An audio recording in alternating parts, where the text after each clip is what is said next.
ये आदमी तो दिखने में बहुत पैसे वाला लग रहा है। अगर मैं आज इसी को फंसा लेती हूँ तो मोटी रकम मिल जाएगी मुझे आज।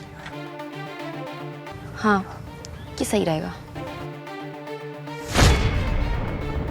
अबे ओ रिक्शे वाले, रिक्शा रोक। अबे ओए, नीचे उतर। लेकिन मैडम हुआ क्या? क्यों भाई, तेरी हिम्मत कैसे हुई मुझे छेड़ने की? अकेली लड़की देख के छेड़ने की कोशिश करता है? बेटा तुझे तो मैं अभी बताती हूँ। मैडम आप ये क्या कह रही हो? बेवजह फंसाना चाहती हो मुझे? मैंने तो टच भी नहीं किया आपको। हाँ, पर आपने जरूर टच किया है मुझे। हाँ, तू तो बड़ा रणवीर कपूर है ना, जो मैं तुझे टच करने की कोशिश करूंगी। मैम साहब सुनिए, मैंने भी शीशे में देखा, गलती आपकी है, आपने टच किया है इन्हें। अबे तू रिक्शा चला रहा था या पीछे देख रहा था जो झूठ बोले जा रहा है? चुपचाप खड़ा रहे, बीच में मत बोल, वरना एक और थप्पड़ दूंगी खींच के।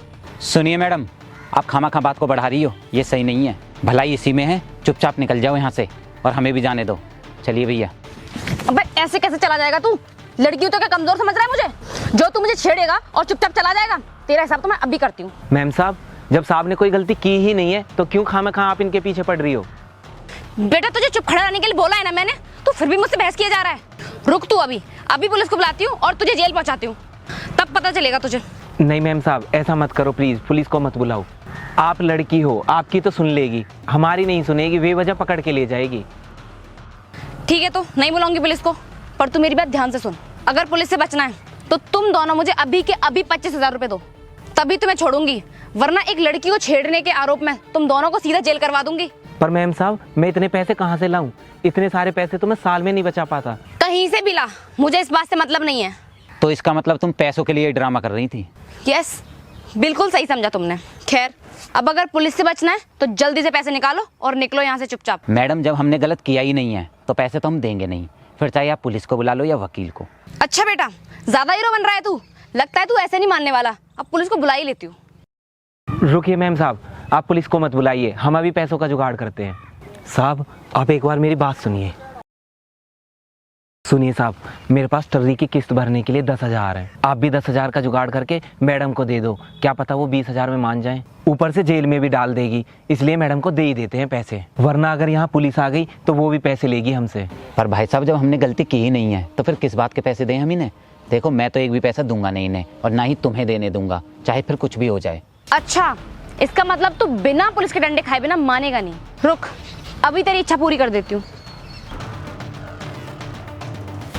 Hello police station. Hello sir, sir आप प्लीज बस स्टैंड पर आ जाइए, यहाँ पर 2 लड़के मेरे साथ जबरदस्ती करने की कोशिश कर रहे हैं, जल्दी आइए सर। अरे मैम साहब, आपने क्यों बोला ऐसे? बेटा मैंने तो तुझसे पहले ही बोला था, लेकिन तू ही इसकी बातों में आ गया, अब भुगत। अरे सर, ये क्या करा आपने? आपको पता भी है अब क्या होगा? आपकी वजह से मुझे भी जेल जाना पड़ेगा, और पुलिस तो इससे भी ज्यादा रुपए लेगी। ऊपर से कई दिन काम बंद होगा, वो अलग। मेरे घर में तो कोई कमाने वाला भी नहीं है। अरे तुम पुलिस से इतना डर क्यों रहे हो?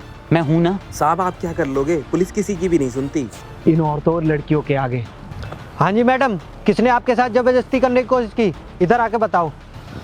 सर ये लोग हैं, इन लोगों ने मुझे अकेला देखकर मेरे साथ जबरदस्ती करने की कोशिश की। मैंने विरोध किया तो ये लोग मेरे ऊपर हाथ उठाने लगे। वो तो अच्छा हुआ सर कि आप आ गए, पता नहीं ये लोग मेरे साथ क्या करते।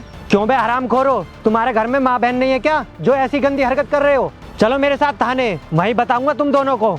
देखो इंस्पेक्टर, सिर्फ इनकी बात सुन के हमें दोषी मत ठहराओ, पहले हमारी भी पूरी बात सुनो। हमने इनके साथ कुछ नहीं किया, ये खामा हमें ब्लैकमेल कर रही है। Just shut up. देख लो सर, आपके सामने भी कैसे झूठ बोले जा रहा है, इसको तो आप कड़ी से कड़ी सजा दीजिए। मैडम आप फिक्र मत करो, इन्हें तो अभी सबक सिखाता हूँ मैं। हाँ भाई चल थाने, वहीं बताता हूँ तुझे। देखो इंस्पेक्टर, आप जो कर रहे हो वो गलत है।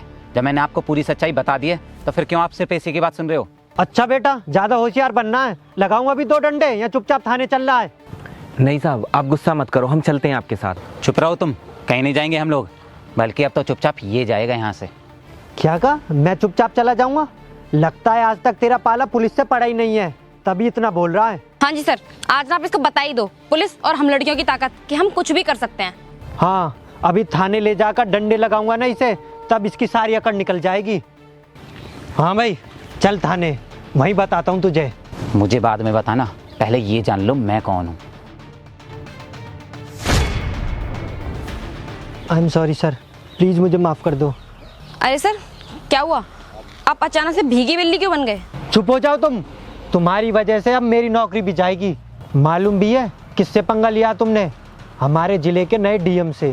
क्या ये क्या कह रहे हो तुम? हाँ सही कह रहा हूँ मैं। लेकिन सर आप तो कल आने वाले थे ना, आज कैसे आ गए, वो भी बिना बताए इस रिक्शे में? हाँ, मेरा शेड्यूल तो कल ही आने का था, पर फिर मैंने सोचा आज ही आके जिले की कानून व्यवस्था देख ली जाए। सरकारी गाड़ी से आता तो ये सच्चाई नहीं देख पाता, इसलिए रिक्शे से आया।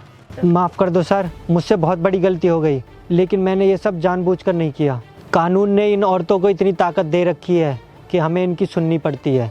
तुमने जो किया वो गलत है। और मैडम आप अब क्यों चुप हो? अब बताओ क्या सच है? सर प्लीज़ मुझे माफ़ कर दो, मुझे कुछ समझ नहीं आ रहा कि मैं आपसे कैसे माफ़ी मांगूं। लेकिन मैं आपसे वादा करती हूँ मैं आगे से कभी किसी के साथ ऐसा नहीं करूँगी। देखो, तुमने जो गलती की है ना वो क्राइम है और तुम्हें इसकी सज़ा ज़रूर मिलेगी, वरना तुम्हारी जैसी लड़कियाँ बेचारे ऐसे ही भोले भाले लड़कों को फंसाती रहेंगी। इंस्पेक्टर लेकर जाओ इन्हें। जी सर, चलिए मैडम।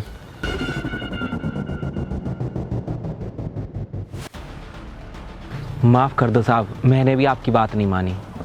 कोई बात नहीं, लेकिन आगे से कभी ऐसे मत डरना, वरना ये लोग तुम्हें और डराएंगे। हाँ साहब, चलिए मैं आपको छोड़ देता हूँ।